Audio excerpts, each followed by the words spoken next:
కార్యాలయం ప్రారంభించుకోవడం జరిగింది. అనంతరం ఇక్కడ కాంగ్రెస్ పార్టీ కార్యకర్తల సమావేశం ఏర్పాటు చేసుకున్నాం. ఈ కార్యక్రమానికి అధ్యక్షత వహిస్తున్న సోదరుడు రిటైర్డ్ హౌసింగ్ ఎంప్లాయీస్ యూనియన్ అధ్యక్షుడు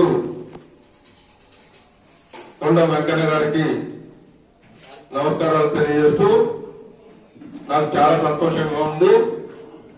కాంగ్రెస్ పార్టీకి గత రోజులు గుర్తు వచ్చే విధంగా ఈ రోజు కాంగ్రెస్ కార్యకర్తల సమావేశం జరుగుతుంది. కాంగ్రెస్ పార్టీలో గత 35 సంవత్సరాల క్రితం నుంచి ఏదైతే ఆర్గనైజ్ చేస్తూ వస్తున్నారో వారందరూ కూడా ఒకే వేదికకి రావడం జరిగింది.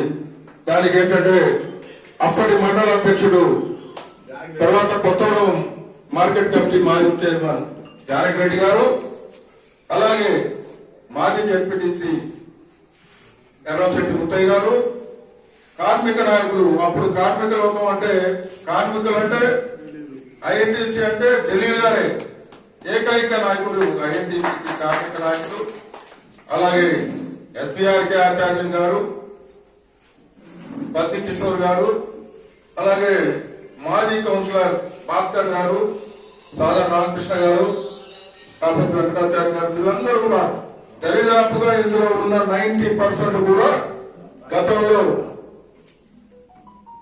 ఈ నియోజకవర్గ అలాగే జిల్లా నాయకులు వనమా వెంకటేశ్వరరావు గారి ఫాలోవర్స్ కింద మేమందరం కూడా ఆయన గురువుగా భావిస్తూ ఇంత స్థాయికి ఎదిగాం. అనుకునే పరిస్థితుల్లో అందరూ కూడా కాంగ్రెస్ పార్టీలోనే కొనసాగుతూ మేము కూడా కొద్ది మందిని మర్చిపోయి వేరే పార్టీలో వర్మ గారితోనే వెళ్లిపోవడం జరిగింది. అనంతరం మళ్లీ ఎన్నికల ముందుగానే